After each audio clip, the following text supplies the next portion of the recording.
What's up, everybody? Welcome to the channel. Verdansk is back. Pretty excited about that. Back to where we all got started. So they brought back the Amax, the Kilo, and the Grau. So I will be covering those in this video, as well as just some of the other general changes that are going on. But yeah, I'm pretty excited for this, so let's jump into it.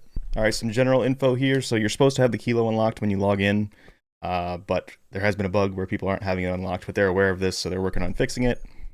The SWAT 556 is actually where the Grau is. So it's in a fire mod over here. You can see SWAT 556 Grau conversion kit. I think that's unlocked by default. It might be in the battle pass. I'm not sure. And then the Amax is from the battle pass. So you can get it with about 25-ish tokens. It's probably like 30 tokens you can get it.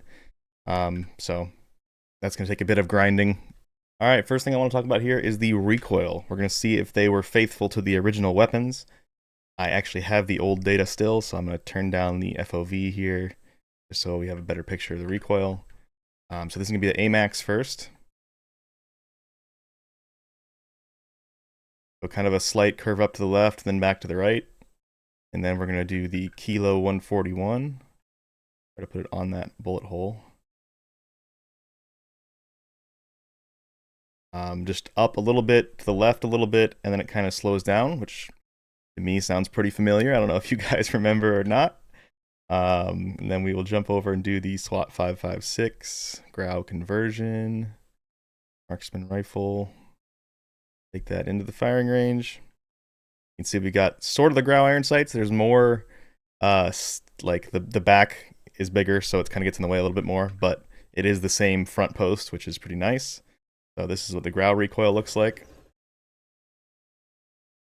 Very, very similar. So let's go compare this to what was in Warzone 1.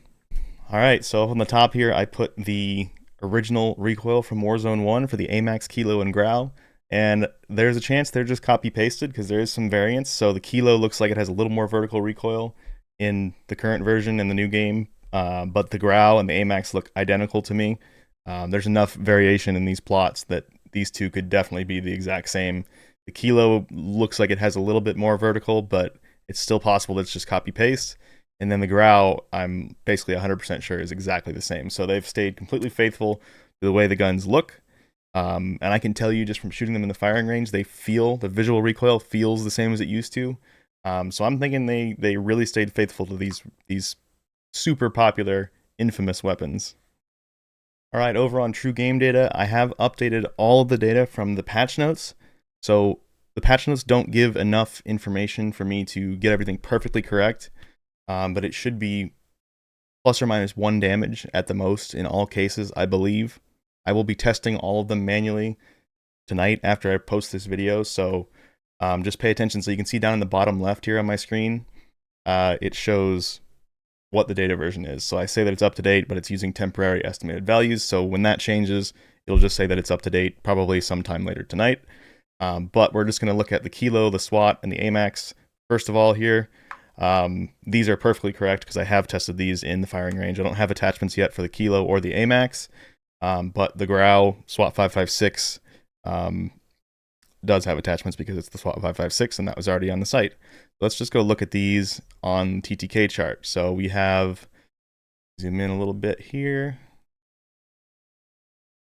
We have the Kilo 141 in red, the SWAT 556 in orange, the CR56 Amax in blue.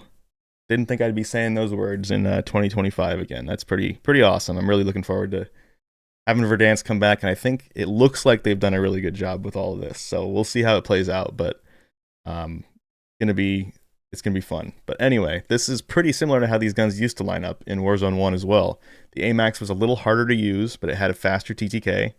The Grau, which is the orange, and the Kilo were very, very similar. The Grau killed a little bit faster because the Kilo had less recoil. So I don't remember exactly how this lined up, but I do remember that basically the M4 killed the fastest, the Grau killed the second fastest, and the Kilo killed the slowest. They were all very close, but it was in that order, and that was perfect because that was the order of how they performed. And then the Ram 7 was another one that kind of fit into the similar fire rate category, and it killed the fastest of all of them, and it was the hardest to use. So those 4 guns were always, like, in my mind, they were perfectly balanced.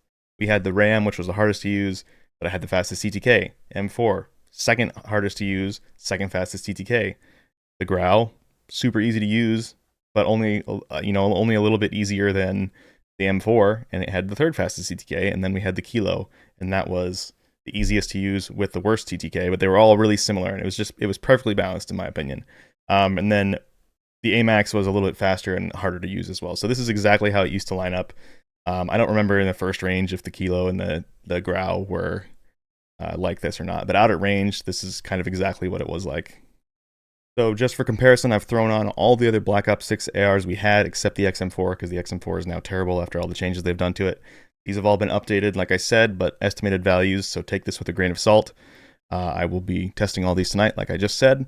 So the Amax is the purple line here, so I'm just going to toggle that a little bit. You can see that it's not the fastest, but it's close to the fastest. I'm sure they wanted to make these weapons either the meta or very close to the meta to make people really happy about coming back to play the game. So the Amax does look like it's going to be on the border just like it used to be, one of the fastest killing weapons, probably a little harder to use than some of the others. The only thing that really keeps up with it is the AK-74, which has really hard to manage recoil, as we all know. So yeah, I think the Amax is going to be close to the meta. All right, I took out the Amax and put on the Kilo and the SWAT 5.56. The Grau. That's really confusing. I wish they just, of all the weapons, the Grau deserved its own weapon. Like, it was, in my opinion, the Grau was the weapon from Warzone 1, but I guess they just wanted to make it a conversion kit. Only the Kilo and the Amax get their own weapons. So you can see that these just kind of fit in middle of the pack, which is what you'd expect. They were never the fastest killing weapons in Warzone 1. They just had really manageable recoil and high bullet velocity and consistent damage output. So that's probably what they were going for again here. So, I mean, they're not going to be like far and above the best thing in the game, but they will be probably meta contenders. I'm sure that was how they planned it and what they wanted it to be. Alright guys, super quick video there. I just wanted to give you an overview of the new weapons and show you how they perform compared to everything else. I'm going to get in and absolutely start grinding on all this data. I should have every Black Ops 6 weapon in the game fully updated on TGD later tonight. I think. We'll see. I'm going to go as fast as I can.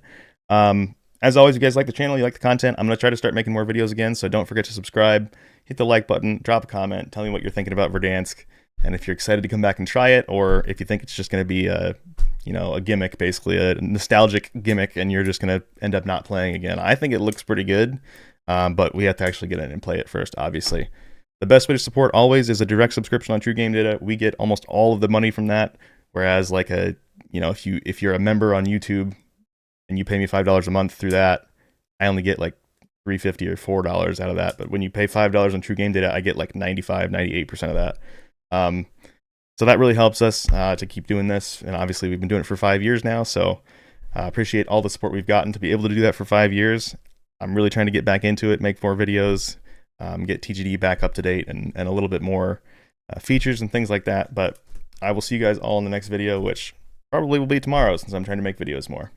Oh, I forgot to mention, we're going to run a Verdansk promo, but don't subscribe right now. It'll probably be live in the next day or two, and it'll be probably like a 30% discount on these subscriptions. So wait until tomorrow to see what I have to say in my video, and the promo should probably be up by then if we have time to get the code updated. You don't want me to work, do you? You want me to play with you?